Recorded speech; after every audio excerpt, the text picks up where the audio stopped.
네, 정말 너무 힘든 시장입니다. 왜 이렇게 우리 시장이 우리를 힘들게 만들까? 왜 또 빠지는 걸까? 그래서 오후 시장을 긴급 진단해보고 상황실에서 점검해 드리도록 하겠습니다. 대표적인 sek터 준비해봤고요. 이번 시간 이정민 팀장과 함께하도록 하죠. 어서 오세요. 네, 안녕하세요. 네, 오늘 제가 또 기운이 없어서 우리 팀장님이 기운을 뿜뿜 뿜어주고 가셔야 돼요. 알겠습니다. 노력을 최대한 해보겠습니다. 네, 감사합니다. 네, 세 가지 상황실로 오후장을 점검해 보겠고요. 첫 번째부터 만나보시죠.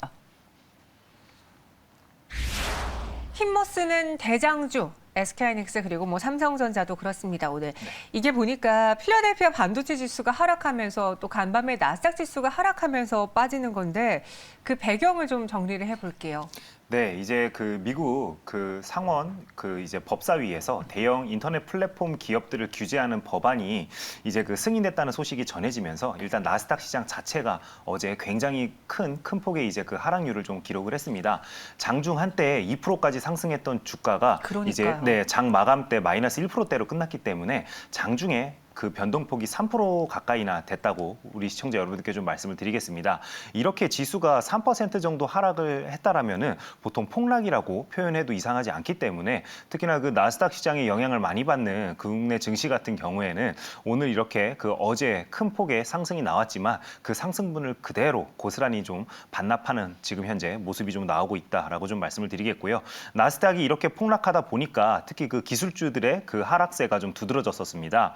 AMD는 마이너스 4.9%, 그다음에 마이크론은 마이너스 5.4% 하락하는 모습을 좀 보여줬습니다. 특히나 필라델피아 반도체 지수 같은 경우에는 지난해 12월 고점 대비해서 지금 현재 마이너스 13% 하락한 구간이기 때문에 굉장히 단기간 안에 큰 폭의 하락이 나왔다. 이렇게 좀 시청자 여러분들께 좀 말씀을 드리겠고요. 이번에 통과되었다고 알려진 법안 같은 경우에는 법사위를 통과한 것이기 때문에 아직 원내에서 한 번 더 이제 다뤄질 것이기 때문에 향후에 어떤 뉴스가 나오는지 우리 시청자 여러분들께서도 지속적으로 뉴스를 좀 관찰하실 필요가 있을 것 같다. 이렇게 좀 말씀을 드리겠고요.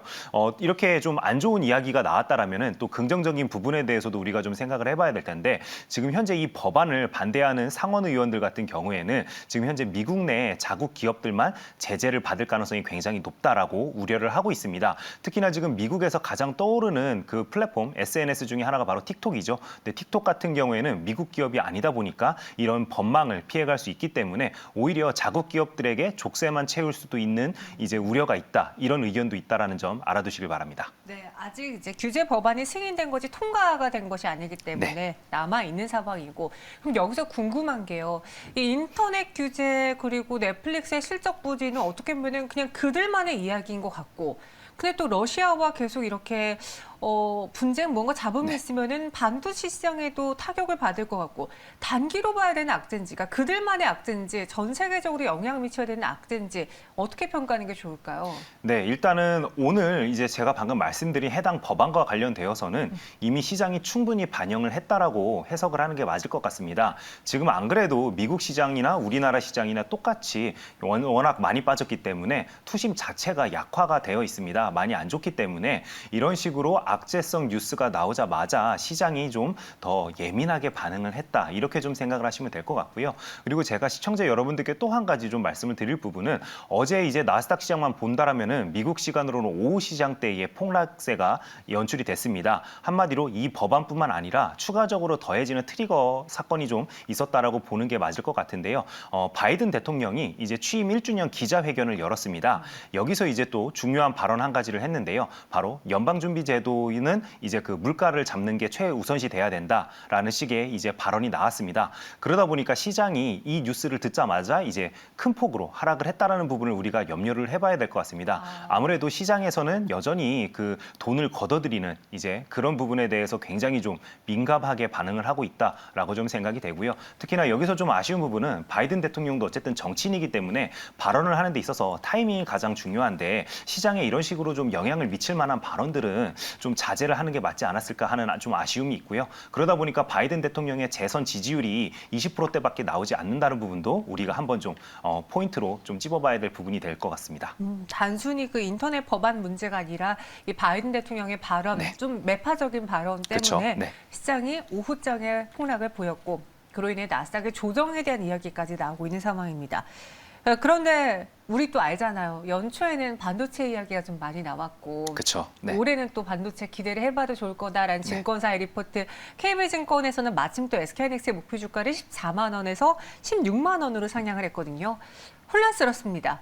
이 증권가의 방향에 따라가야 될까요? 아니면 지금 시장 때문에 관망해야 될까요? SK하이닉스를 둘러싼 또 반도체주를 향한 투심 네. 의견 주시죠. 네, 일단은 제가 한 줄 평부터 좀 시청자 여러분들께 먼저 좀 말씀을 드리겠습니다. 매수는 기술의 영역이고요. 그다음에 매도는 예술의 영역입니다. 제가 이런 식으로 시청자 여러분들께 말씀드린 이유는 지금 제가 봤을 때는 대외적인 변수들로 인해서 SK 하이닉스가 오늘 큰 폭의 하락이 나왔기 때문에 그렇습니다. 제가 작년부터 지속적으로 시청자 여러분들께 좀 말씀을 드릴 때 SK 하이닉스는 이제 가격적인 매력이 있기 때문에 10만 원대에서는 무조건 담아보고 9만 원대에서는 박앤세일 구간이다라고 좀 말씀을 드렸었죠. 그 이후로 SK 하이닉스가 큰 폭의 상승이 나왔습니다. 그러다가 기간적인 조정을 어느 정도 거치다가 오늘 이렇게 개파락하는 구간이 나왔기 때문에 저는 기술적으로 매수를 해야 되는 구간이다라고 좀 생각이 되기 때문에 시청자 여러분들께 한 줄 평으로는 이런 식으로 좀 말씀을 드리도록 하고요. 지금 현재 가격이 11만 8,500원입니다. 그래서 61선 부근에 있는데 저는 충분히 접근 가능한 금액대라고 좀 생각이 되고요. 지속적으로 동사 주식이 만약에 11만 원, 그다음에 10만 원까지도 하락을 한다라면은 추가적인 매수로 대응을 해야 되지 내가 매도할 구간은 전혀 아니다라고 시청자 여러분들께 좀 강하게 좀 말씀을 드리도록 하겠습니다. 그리고 제가 시청자 여러분들께 출연 때마다 동사 주식 같은 경우에도 목표 가격을 항상 좀 말씀을 드리죠. 저는 적어도 18만 원까지는 그래도 계속 지속적으로 좀 들고 가야 되는 종목이다라고 생각이 되기 때문에 삼성전자보다는 반도체 대형주를 담을 때는 항상 SK 하이닉스를 먼저 담아야 된다. 지속적으로 좀 말씀을 드리겠습니다. 네, SK하이닉스 이렇게 빠졌을 때는 기술적으로 매수할 수 있는 영역이 왔고요. 그리고 매도는 사실 요즘 타이밍 잡기가 너무나 어려워서 예술의 영역이라고 평가해 주셨는데 그리고 이정민 팀장님은 18만 원까지 나는 보겠다. 네. 삼성전자냐 SK하이닉스냐? 그럼 나는 SK하이닉스다라고도 간명하게 이야기해 주셨습니다. 여러분들 상황실 한번 잘 참고해 보시고요. 두 번째로 넘어가 보도록 하죠. 더 간다 vs 팔아라. 공방이 벌어지고 있는 LG이노텍 여러분들도 궁금하셨죠? 이제 국내 증권사에서는 사라 그러고 해외 증권사에서는 팔라고 합니다. 왜 배경이 엇갈릴까요?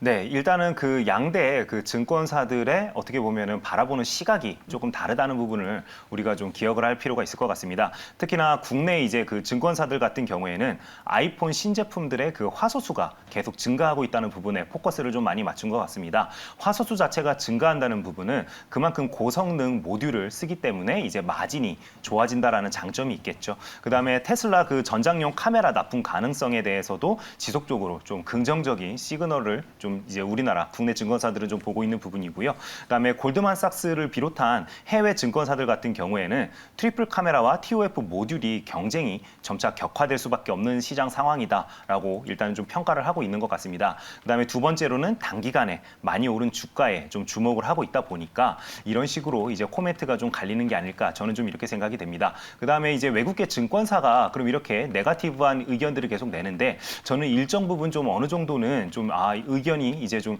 이제 수렴이 좀 가능하다라고 생각하는 부분은 이제 지난 10월 이제 최저점 대비해가지고 LG이노텍 같은 경우에는 이제 상승이 100% 가까이 나왔습니다. 그러다 보니까 단기간 안에 어떻게 보면은 이런 대형주가 큰 폭의 상승이 나오다 보니까 아무래도 좀 기간적인 조정을 거치지 않을까 이런 식으로 염두를 하고 이제 외국계 증권사에서도 코멘트가 나온 게 아닐까 이렇게 좀 생각이 됩니다. 그럼 국내에선 이렇게 말하고 해외에선 이렇게 말하는데 우리가 궁금한 거는 이정민 대표님의 투자 의견이고 실제로 지금 애플에 이어서 구글도 AR 헤드셋을 만든다고 하는데 이 헤드셋에는 뭐 디스플레이도 중요하지만 또 메타버스 구현을 하기 위해서 LG이노텍의 기술도 필수적으로 필요하다고 들었거든요. 네. 핵심 기술을 보유한 LG이노텍 더 갈까요? 아니면 멈출까요? 이정민 팀장님의 투자 의견은요? 저는 일단 LG이노텍 단기간에 많이 상승한 부분이 분명히 있기 때문에 일단 신규 매수는 좀 자제하는 게 맞지 않을까 이렇게 좀 생각이 됩니다. 그래서 우리 시청자 여러분들께서도 지금 현재는 기보유자의 영역이지 일단은 신규 접근 같은 경우에는 어느 정도 좀 가격적인 조정이 있을 때 충분히 좀 접근을 해보자라고 좀 말씀을 드리겠습니다. 워낙 이번 하락기에도 동사 주식 같은 경우 오히려 상승하는 모습을 좀 보여줬기 때문에 아마 기보유자들은 이번 하락 구간을 전혀 체감하지 못했을 것으로 저는 좀 생각이 됩니다. 그만큼 동사의 펀더멘탈이 어떻게 보면은 튼튼하다는 반증이 될 수도 있겠는데요. 하지만 또 하나 기억해야 될 부분, 천년만년 계속 상승만 하는 종목은 없기 때문에 충분히 매수 타점은 올 수 있다라고 좀 생각이 됩니다. 동사 같은 경우에는 특히나 그 2021년도 매출과 영업이익에 대해서도 시청자 여러분들께서 좀 알고 계시면 좋을 것 같은데요. 매출은 14조 1,700억 원을 현재 기록할 것으로 예상이 되고요. 영업이익은 최초로 이번에 1조를 돌파할 것으로 예상이 됩니다. 그래서 1조 2,800억 원을 기록할 것으로 보여집니다. 방금 앵커께서 말씀해 주신 대로 AR 또는 VR 기기 등에도 점점 그 고품질, 고사양의 그 카메라 모듈이 쓰일 수밖에 없는 이제 그런 상황이죠. 그렇기 때문에 저는 이제 길게 놓고 봤을 때 이제 동사 주식 충분히 상승 가능하다. 하지만 그 안에서 분명 진폭은 있을 거기 때문에 오늘 당장 접근하기에는 무리가 있다. 이렇게 좀 정리해서 말씀드리겠습니다. 그래서 한 줄평 의견은 이평선 닿을 때마다 모아가자고요. 네, 맞습니다. 동사 주식 같은 경우에는 차트 보면서 한번 좀 말씀을 드린다라면은 네. 지금 현재도 굉장히 오늘 주가 이제 대비해가지고는 어떻게 보면은 굉장히 그 좀 버티고 있는 모습을 좀 보여주고 있습니다. 시초가 대비해서도 그렇게까지 많이 빠진 상황은 아닌데요. 하지만 그럼에도 불구하고 61선 또는 121선까지도 하락 구간이 한번 나온다라면은 그때 우리 시청자 여러분들께서 분할로 모아간다라면은 훨씬 좋은 모습을 보일 수 있지 않을까 이렇게 좀 생각이 됩니다. 네, 장기 이평선 닿을 때마다 모아가자. 지금 신규 매수 접근 타이밍은 아니다라고 이야기해 주셨고요. 그러면은 지금 LG 이노텍이 호재는 많고 이슈는 많은데 가격적인 부담이 있다면 다른 곳에서 한번 찾아보도록 하죠. 애플에 이어서 테슬라도 지금 다 뛰어들다 보니까 삼성과 LG가 서로 러브콜을 보내고 있는 상황이거든요. 네. 카메라 모듈로 접근해 봤을 때 LG 이노텍이 첫 번째로 떠오르는데 그 외에 우리가 공략할 수 있는 종목, 기대주가 있다면 무엇이 있을까요? 네, 저는 지금 현재 눈여겨보는 종목으로는 파트론을 시청자 여러분들께 좀 말씀을 드리겠습니다. 파트론이요? 네네, 동사 같은 경우에는 일단은 그 고객사가 좀 다변화돼 있다는 게 가장 큰 강점일 것 같습니다. 그러다 보니까 미국, 중국, 일본 고객사에게 직접 납품을 하고 있다는 게 가장 큰 강점으로 좀 다가올 것 같고요. 그다음에 일단 전방 시장 자체가 어쨌든 좋아야지만 이런 동사 같은 회사들도 결국에 수익이 잘 날 수밖에 없는데. 지금 현재 중국 스마트폰 출하량이 3개월 연속으로 증가를 하고 있습니다. 특히나 지난 12월 달 같은 경우에는 전년 동월 대비 해가지고는 자그마치 30%나 증가한 모습을 보여줬기 때문에 지금 현재 중국의 그 스마트폰 교체 수요가 이제 점차 다시 바닥을 찍고 증가하고 있는 구간이 아닐까 이렇게 생각이 됩니다. 그렇다면은 파트론이 이제 주가 상승을 더 할 수 있는 그런 여지가 있기 때문에 저는 파트론으로 한번 접근해보자라고 좀 말씀을 드리겠습니다. 제가 시청자 여러분들께 파트론 같은 경우에는 매수 추천 가격으로는 12,500원으로 좀 말씀을 좀 드리도록 하고요. 목표 가격은 17,000원까지 좀 바라보도록 하겠습니다. 손절 라인은 11,500원을 이탈하게 된다면 손절로 대응 부탁드리겠습니다. 12,500원의 매수가입니다. 카메라 모듈 궁금하신 분들 파트론 기억해 주시고요. 이어서 세 번째 상황실로 넘어가 보죠. 먹는 치료제도 만든다 한미약품 이야기입니다. 셀트리온과 함께 이 머크사의 먹는 코로나 치료제 복제약을 생산한다고 하는데 맞습니까? 네, 맞습니다. 지금 이번에 이제 또 뉴스가 한 가지 나왔는데요. 네. 그 유엔 산하 기구 중에 하나죠. 그 국제의약품 특허풀이라는 곳이 있습니다. 이곳에서 이번에 그 복제약 생산을 위해서 전 세계에서 27개 증권사를 이제 선정을 했습니다. 국내에서는 3개 회사가 이제 선정이 되었는데요. 대표적으로는 셀트리온, 그다음에 한미약품을 꼽을 수 있을 것 같습니다. 한미약품 같은 경우에는 원재료 생산부터 완제품 생산까지 모든 공정을 이번에 생산하기로 했고요. 셀트리온 같은 경우에는 이제 원재료는 생산을 하지 않고요. 완제품만 생산을 하기로 이번에 결정이 되었습니다. 근데 이번에 이번 결정과 관련되어서 좀 특이점이 있다라면은 이번 입찰에 미국과 유럽의 그 대형 제약사들은 참여하지 않았습니다. 그렇기 때문에 우리 국내 기업들이 상대적인 이제 어떻게 보면은 경쟁력을 좀 확보하는 그런 모습이 좀 나오지 않을까 이렇게 좀 기대가 되고 있습니다. 네. 근데 여기서 좀 봐야 되는 게 한미약품이 이번 복제약 생산으로 인해서 매출에 큰 영향을 받을 수 있을까? 백신도 사실 우리가 기대했던 거에 비해 실적에 찍히는 순간부터는 시청자들 그리고 투자자들의 관심 바뀌었어요. 네. 한미약품도 그렇게 되는 건가요? 네, 저는 일단은 충분히 그럴 가능성이 높다라고 좀 오. 생각이 되고요. 하지만 그럼에도 불구하고 일단 이번 내용에 대해서는 우리 투자자분들도 알고 있으셔야겠죠. 그래서 좀 추가적으로 좀 말씀을 드린다라면은 이번에 이제 맺은 계약 같은 경우에는 보급되는 물량이 저소득 국가의 총 1조 7천억 원 규모라고 합니다. 그래서 가장 먼저 이제 양산에 성공하는 업체에게 매출을 몰아주는 방식의 이제 그 계약이기 때문에 워낙 이제 이제 대량 생산에 특화되어 있는 국내 업체들이 제가 봤을 때는 다른 해외 업체들보다는 굉장히 좀 경쟁력 있게 이번 계약을 좀 이끌어갈 수 있지 않을까. 저는 좀 그렇게 좀 기대하는 측면이 있고요. 하지만 그럼에도 불구하고 그러면은 이번에 매출을 많이 올릴 수 있겠지만 하지만 영업이익을 많이 낼 것이냐를 놓고 봤을 때 치료제 한 명당 한 이제 그 $20 정도의 이제 그 영업이익이 나올 것으로 지금 현재 예상이 됩니다. 그렇다면은 한미약품 자체로만 놓고 봤을 때는 그렇게 큰 이익을 남기기는 좀 힘들지 않을까 이렇게 좀 예상이 되고 있습니다. 마진이 한 명당 $20 수준 네. 예상된다. 그렇네요. 그럼 이로 인해서 호재도 오늘 한미약품이 상승할 때는 출발할 때는 상승으로 출발했지만 뭐 시장 탓, 뭐 이런 탓 때문에 상승폭을 다 만회했거든요. 지금 다 내주고 말았거든요. 한미약품에 대한 투자자들에게는 어떻게 전략을 세워드리는 게 좋을지 대응 전략을 한 줄 평으로 들어보면서 이 먹는 치료제에 대한 이야기 정리해 볼게요. 네, 일단 한 줄 평부터 시청자 여러분들께 좀 말씀을 드린다라면은 오늘의 주가가 현실이다 이렇게 좀 말씀을 드리겠습니다. 이런 뉴스 어떻게 보면 계약과 관련된 뉴스가 나왔는데도 동사 주식이 아무리 그 주가 지수가 이제 안 좋다라고 해도 이런 식으로 시가조차 지키지 못하고 빠진다라는 거는 그만큼 시장 이제 참여자들이 동사의 주식을 어떻게 바라보는지 명확하게 좀 알려주는 게 아닐까 저는 좀 그렇게 생각이 됩니다. 그렇기 때문에 한미약품을 비롯해서 뭐 셀트리온조차도 마찬가지고요. 제가 지속적으로 좀 말씀드리고 있죠. 호재가 만연한 섹터에서 우리가 지금 놀아야지만 이렇게 주가 지수가 빠지고 있는 구간에서도 충분히 내가 그 주가 지수를 이겨내는 매매를 할 수 있는 것이지 이렇게 시장에서 계속 소외되고 있는 섹터에서 전혀 내 예수금을 투입하는 거는 옳은 투자 방향은 절대 아니다라고 시청자 여러분들께 좀 말씀을 드리겠습니다. 특히나 한미약품 같은 경우에는 호재성 뉴스가 나오면서 적어도 121선 위에서 안착하는 모습은 좀 보여줘야 되지 않을까 좀 생각이 되고요. 그렇기 때문에 한미약품과 관련되어서는 여전히 투자는 하지 말자라고 시청자 여러분들께 말씀을 좀 드리도록 하겠습니다.